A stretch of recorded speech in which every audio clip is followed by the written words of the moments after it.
Bienvenidos una vez más a Cuidamos Vidas. Enviamos un saludo muy especial a todas las personas que se conectan a esta hora a través de la pantalla del canal TRO.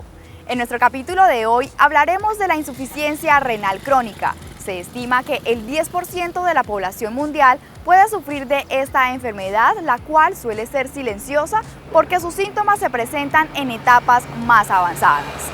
Teniendo en cuenta esto, ¿cómo podemos saber si sufrimos o no de esta patología? Pues nuestros especialistas de la Fundación Cardiovascular nos explicarán todo lo que debemos saber sobre esta enfermedad. Los riñones tienen bastantes funciones. Una de las principales funciones es limpiar los tóxicos de la sangre, pero también funcionan para regular la cantidad de agua y electrolitos del cuerpo, controlar la producción de glóbulos rojos para prevenir la anemia y ayudar en la formación de los huesos, entre otras funciones. Entonces, la enfermedad renal crónica consiste en la pérdida gradual de toda esta capacidad de los riñones de regular estas funciones. Progresivamente van apareciendo en el cuerpo estas alteraciones como elevación de los tóxicos, anemia, afectaciones en los huesos, hipertensión, y esto se va dando de forma progresiva, lenta a lo largo de los años. Las principales causas serían diabetes e hipertensión arterial. Esas dos son las principales en el mundo que causan alrededor de un 50-60% de la enfermedad renal crónica. La enfermedad renal crónica consiste en 5 fases. La 1 es la más leve y la 5 es la más severa, ya cuando los pacientes están en una fase muy avanzada, cerca a la diálisis o ya en diálisis. Bueno, para tratar la enfermedad renal crónica y para detener la progresión, lo más importante es tratar la causa que llevó a que la persona desarrollara enfermedad renal crónica. Controlar el azúcar, asistir a los controles, tomarme los medicamentos que me ha formulado el doctor. Disminuyendo el consumo de sal, aumentando el ejercicio, previniendo la obesidad, podemos retrasar la progresión de la enfermedad renal. Al final, ya cuando todas estas estrategias han fallado y el paciente llega a su estadio terminal y necesita diálisis, pues aquí el tratamiento es este. Hay distintos tipos de intervenciones, pueden ser la hemodiálisis, que es la diálisis de la sangre, o la diálisis peritoneal, que es otro tipo de diálisis que se puede realizar en casa. Y finalmente, pues también hablar del trasplante renal, que es una estrategia muy importante que se puede ofrecerle a los pacientes que ya están en este estadio terminal. Las personas pueden sufrir durante muchos años de los riñones y no darse cuenta porque los síntomas solamente aparecen hasta el final. Es decir, ya cuando aparecen síntomas puede ser demasiado tarde. Puede ya que el paciente esté necesitando una diálisis. Y la única forma de detectar la enfermedad renal crónica es haciéndose los controles. Los exámenes para identificar si tenemos enfermedad renal son básicos: exámenes de sangre y de orina. Una creatinina que se hace en sangre y un examen de orina pequeño. Esos dos exámenes nos miran la creatinina, la capacidad que puede tener los riñones para eliminar tóxicos, y en la orina si estamos eliminando sustancias que no deberían haber. Los otros son exámenes más especializados, por ejemplo, una ecografía renal, miramos la estructura de los riñones, si hay alguna alteración en las vías urinarias, y ya de ahí en adelante, si encontramos una alteración, vamos a indagar si necesitamos orina de 24 horas, si necesitamos algún estudio de imagen, una tomografía, una resonancia. Esos son exámenes que podemos hacer e inclusive podrán necesitar una biopsia, una muestra del riñón.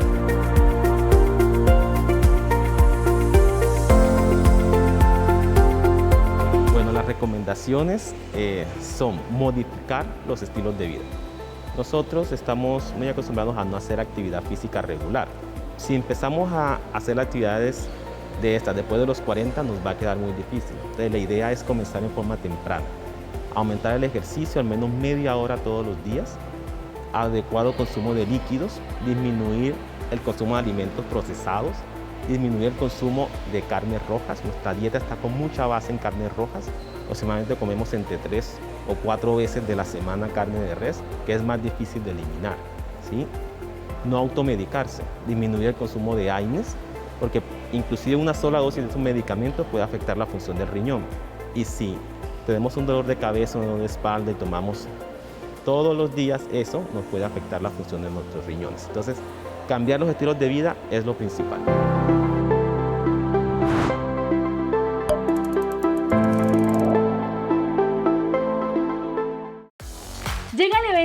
esperado por atletas, corredores y apasionados al deporte. La Media Maratón de Bucaramanga FCB 2021. Vacúnate, inscríbete y gánate un carro corriendo los 6K o 10K en la carrera virtual. Para más información ingresa a mmb.fcb.org. Organiza Fundación Cardiovascular de Colombia.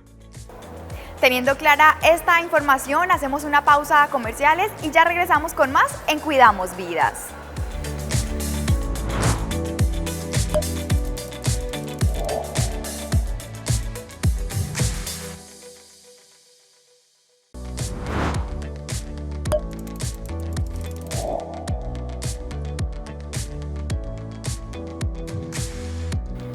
Gracias por continuar conectados en Cuidamos Vidas. Y les quiero contar que cuando la enfermedad renal crónica se encuentra en etapas avanzadas, se pueden disponer de terapias como la diálisis o el trasplante renal.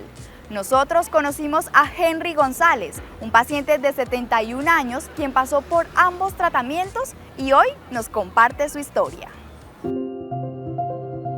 Soy paciente renal crónico y mi afección de niñez, tuve de infancia un riñón pequeño y el otro tuvo un envejecimiento prematuro a causa de que he sido fumador constante durante todo el periodo. Nosotros podemos nacer con algunas alteraciones en la vía urinaria. En los niños las principales causas serían enfermedades como reflujo vesículo-ureteral o obstrucciones o anormalidades de la vía urinaria, los ureteres. Esto puede causar que la orina se detenga en su proceso de vaciamiento hacia la vejiga y pueda llevar hasta los riñones al aumento de las presiones. Esto puede llevar a enfermedad renal. Otras veces podemos nacer con una malformación anatómica, la enfermedad renal multiquística o una enfermedad renal poliquística tipo infantil. Adicionalmente podemos nacer con un solo riñón o con un riñón más grande que el otro o los riñones fusionados. ¿Sí? Entonces, estas son anormalidades estructurales que pueden alterar la capacidad de los riñones para eliminar tóxicos. Por esa razón estuve en un proceso de prediálisis en el cual estudiaron bastante el riñón, iban en las fases de 1 a 5, yo completé todas las 5 fases y tuve un problema vascular de trombos, eso afectó que el riñón se fundiera y tuve trombos en los pies, me tuvieron que amputar las falanges y seguí un proceso de diálisis durante un periodo de unos 29 meses. Gracias a Dios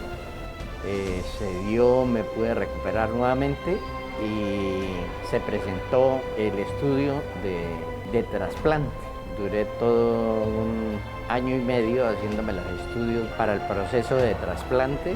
Tuve la gracia de que tuviera un donante cadavérico y me hicieron el trasplante hace 5 años. Paciente Henry Alberto Duarte. Al paciente se le realiza un seguimiento por el nefrólogo del programa.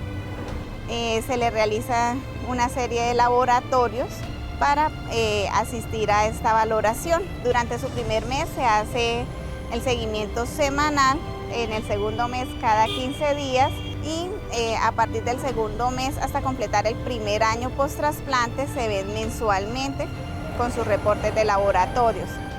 Y actualmente pues me he sentido, gracias a Dios, muy bien. La fundación ha sido para mí mi segunda casa. Dios y la fundación han sido la oportunidad que he tenido de una segunda vida. La invitación que yo le hago a todas las personas es que traten en lo posible de donar. La donación de órganos es muy importante porque salva muchas vidas. Lo digo con una gran experiencia porque gracias a Dios del trasplante he tenido una oportunidad de una mejor condición de vida y una vida normal. Si no hubiera fallecido hace 5 o 6 años.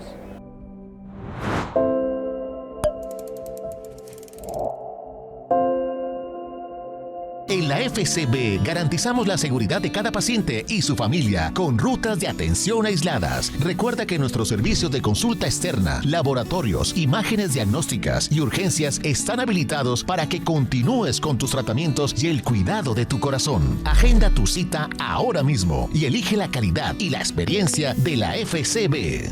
Una gran invitación la que nos hace don Henry para que nos unamos a la donación de órganos, un acto que puede llegar a salvar más de 55 vidas. Nosotros hacemos una pausa y ya regresamos.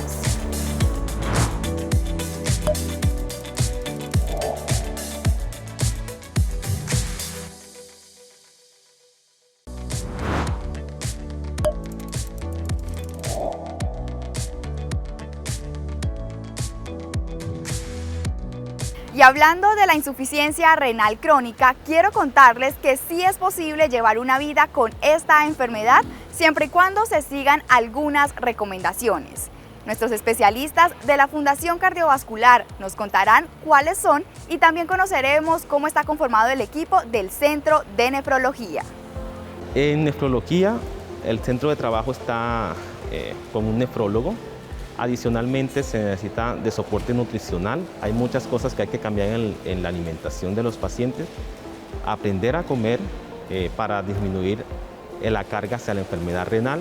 Adicionalmente debe estar acompañado de un proceso de psicología, un proceso de enfermería para el acompañamiento diario, ¿sí? Para disminuir esas cositas del estilo de vida que nosotros no tenemos, que no hacemos ejercicio, que no miramos la cantidad de sustancias, elementos que pueden tener los alimentos que debemos eliminar si tenemos enfermedad renal. Para los pacientes con enfermedad renal crónica, el mensaje principal es que el manejo debe ser totalmente personalizado, ¿sí? Es muy diferente el manejo nutricional que se le va a dar a un paciente que en el momento de la valoración tiene algún tipo de déficit nutricional o desnutrición a un paciente que puede presentar sobrepeso u obesidad.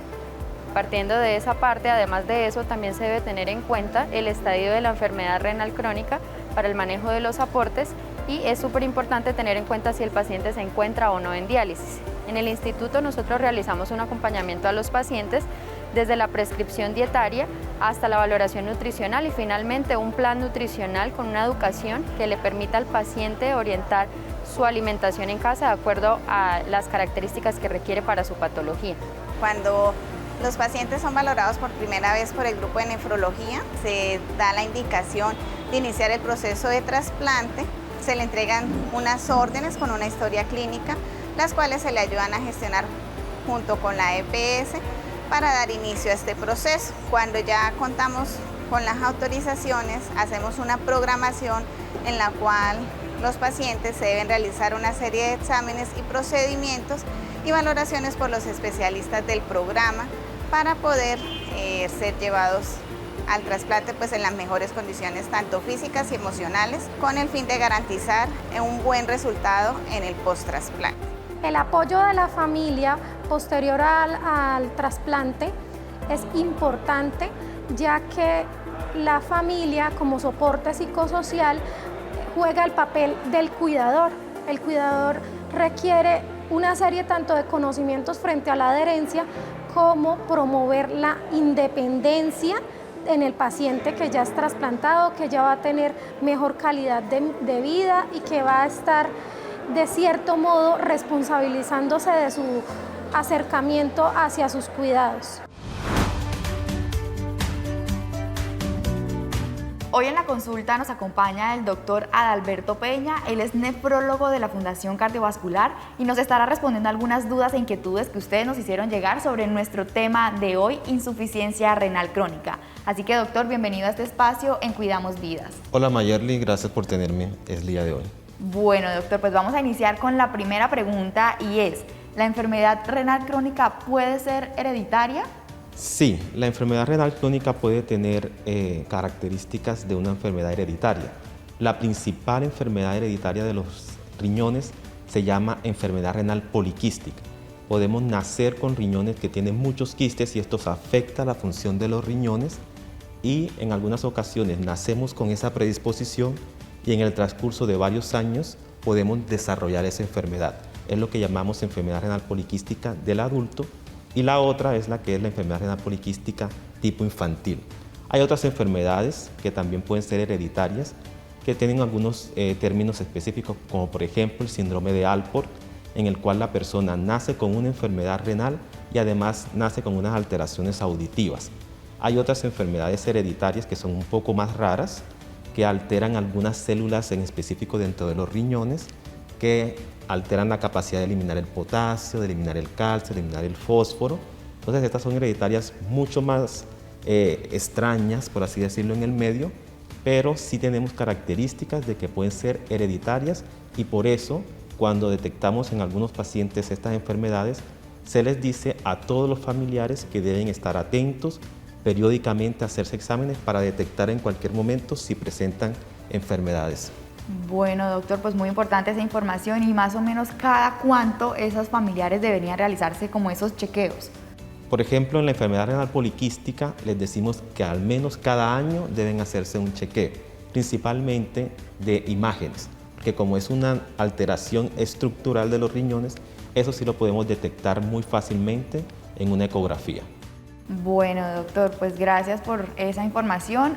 Un paciente nos escribe, si fui diagnosticado con enfermedad renal crónica, ¿puedo seguir trabajando? ¿Qué podemos responderle? Sí, sí puede seguir trabajando. En realidad nosotros tratamos de decir a los pacientes de que se puede vivir normal con una enfermedad renal. La enfermedad renal se divide en ciertos estadios, en donde va del 1 al 5, siendo el 5 el más grave. El 5 es los pacientes que usualmente necesitan diálisis o trasplante. Adicionalmente existen el 4, el 3 y el 2, en donde el paciente tiene una alteración que puede ir desde muy leve cuando están en el 2 hasta moderado o grave cuando están alrededor entre el 3 y el 4. Usualmente los pacientes que están en el 5, que están en diálisis, son los que pueden tener alguna alteración en sus estilos de vida, porque necesitan tiempo para hacerse las terapias de reemplazo renal. Es decir, tienen que ir a las instituciones 4 horas al día o día de por medio para ir a esa terapia, entonces ahí interrumpe su actividad normal, pero al día siguiente pueden hacer alguna actividad laboral. Tienen más independencia los pacientes que pueden estar en diálisis peritoneal, en donde la misma persona lo hace en su domicilio. Pero entonces sí, puede llevar una vida normal, pero hay que hacer ciertos cambios en los estilos de vida y en su día a día, ¿sí? Ajustarse sus horarios a cumplir con el tratamiento para que pueda seguir llevando sus actividades normales. Bueno, doctor, usted mencionaba la diálisis peritoneal. ¿Cuáles son como las diferencias de la hemodiálisis y la diálisis peritoneal? Sí, nosotros tenemos dos tipos de terapias de sustitución renal, la diálisis y el trasplante.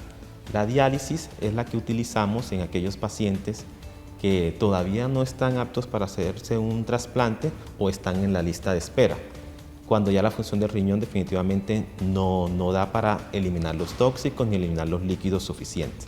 Entonces la hemodiálisis es la que nosotros hacemos en las instituciones o clínicas hospitalarias. Entonces nosotros construimos un acceso, ese acceso lo que hace es sacar la sangre del paciente, meterla en una máquina, esa máquina se encarga de limpiar esas sustancias y también el líquido que no puede eliminar los riñones, y luego regresa la sangre al paciente ya limpia. Ese procedimiento hay que hacerlo 3 veces por semana durante un tiempo aproximado de 4 a 5 horas. Entonces, esa es la hemodiálisis. La otra es la diálisis peritoneal, en el cual no se tiene contacto con la sangre. Hay una membrana que todos tenemos en el abdomen que nosotros la utilizamos para hacer ese proceso de limpiar la sangre de los tóxicos y eliminar el exceso de líquido. Esa se hace en casa, es decir, la misma persona aprende a utilizar la terapia y se la hace en su casa. Puede ser durante el día o si tiene la oportunidad de tener una máquina especial en la noche. Nosotros mismos introducimos el líquido, ese líquido demora un tiempo allí mientras absorbe los tóxicos y luego lo sacamos. Si lo hacemos durante el día, hay que hacerlo alrededor de unas 3 o 4 veces en el día. No es que todo el día vaya a estar la persona conectándose, sino que se deja el líquido un tiempo, nosotros hacemos nuestras actividades normales, vamos al baño, desayunamos, hacemos alguna actividad en la casa y luego sacamos el líquido e introducimos nuevamente. Si lo hacemos en la noche, por ejemplo, la máquina hace ese proceso, ingresa el líquido y lo saca, lo ingresa y lo saca cuando estamos durmiendo. Y en el día pues llevamos una vida normal. Esas son las dos diferencias. En una tenemos que ir a las clínicas y en otra la hacemos en casa. Uno mismo la puede hacer. Bueno, y en ese caso, ¿los pacientes pueden escoger qué tipo de diálisis se quieren realizar? Sí. En términos generales, las dos terapias son efectivas para eliminar los tóxicos y los líquidos. Ya depende del estilo de vida y las características, obviamente, clínicas de las personas. Si el paciente tiene, por ejemplo, alguna cirugía abdominal reciente, si tiene hernias que puedan estarnos complicando utilizar este medio para utilizar la terapia, puede que sea necesario esperar, corregir esto y entonces se hace hemodiálisis. Pero si no hay ninguna contraindicación, el paciente es libre de decidir cuál sería la mejor terapia. Bueno, doctor, pues hay otra pregunta muy frecuente que nos hicieron y es si la enfermedad renal crónica puede afectar a otros órganos. Sí, la enfermedad renal crónica va relacionada con una disminución en la función de los riñones. Entonces, los riñones, además de lo que principalmente nosotros conocemos de eliminar los tóxicos y los líquidos, participan en otros procesos fisiológicos. Por ejemplo, producen una sustancia que se llama eritropoyetina, que es esencial para la producción de glóbulos rojos. Entonces, puede estar relacionado con anemia. Además, controla ciertos aspectos del calcio, del fósforo y la hormona de la vitamina D y la PTH, que son esenciales para determinar cómo funcionan nuestros huesos. Entonces, algunas personas con enfermedad renal crónica con etapas avanzadas usualmente pueden tener anemia, pueden tener enfermedades óseas. Esto puede hacer que se afecten los vasos, las arterias, que es lo que nosotros llamamos calcificaciones vasculares. Se deposita calcio en las arterias y eso puede dañarlas. Adicionalmente, si el paciente empieza a no eliminar los líquidos en forma suficiente, esto puede hacer que se ponga edema, se hinchen las personas. Esto puede afectar inclusive el corazón, puede afectar cuando se acumulan los tóxicos a nivel cerebral. Entonces, es una enfermedad que, a pesar de que en el principio no tenemos muchos síntomas, cuando es muy avanzada, los síntomas son muy variados y pueden afectar muchos órganos. Bueno, doctor, hablábamos ahorita también que la hemodiálisis se realiza desde la clínica, ¿sí? Si teniendo en cuenta esto, una persona que quiera salir de vacaciones, ¿lo puede hacer o debe tener alguna restricción? Bueno, si está en Colombia se puede tener vacaciones. El inconveniente es si decide salir del país. En diálisis es muy difícil porque necesitamos coordinar en las unidades renales dónde va a ir, si hay un cupo para esa persona para poder hacerle la terapia de hemodiálisis. ¿Qué sucede? Nosotros acá recibimos pacientes de muchas partes del país. Entonces, cuando vienen los pacientes acá, ellos que si están en hemodiálisis, previamente deben haberse comunicado con la unidad renal de ellos, en donde están en la ciudad, y decirle, yo voy a estar en Bucaramanga alrededor de un mes.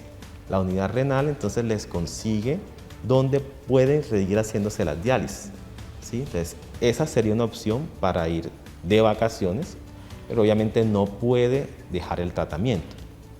La diálisis peritoneal tiene un poco más de libertad, porque la persona, como se lo hace en casa, él puede llevarse los implementos hacia donde va y se hace su terapia mientras está en su periodo de vacaciones.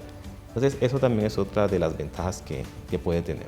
Ok, bueno, pues doctor, muchísimas gracias por acompañarnos en este espacio de la consulta y responder a estas dudas e inquietudes que nos hicieron llegar nuestros pacientes y televidentes. Bueno, muchas gracias a ti y espero que todos estén muy bien y que se cuiden para evitar las enfermedades renales.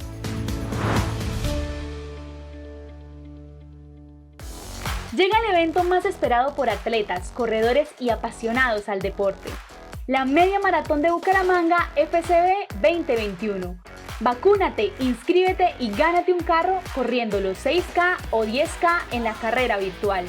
Para más información ingresa a mmb.fcb.org. Organiza Fundación Cardiovascular de Colombia. Y con esto hemos llegado al final de nuestra emisión. A todos ustedes, gracias por acompañarnos. Los esperamos conectados el próximo viernes a partir de las 6:30 de la tarde.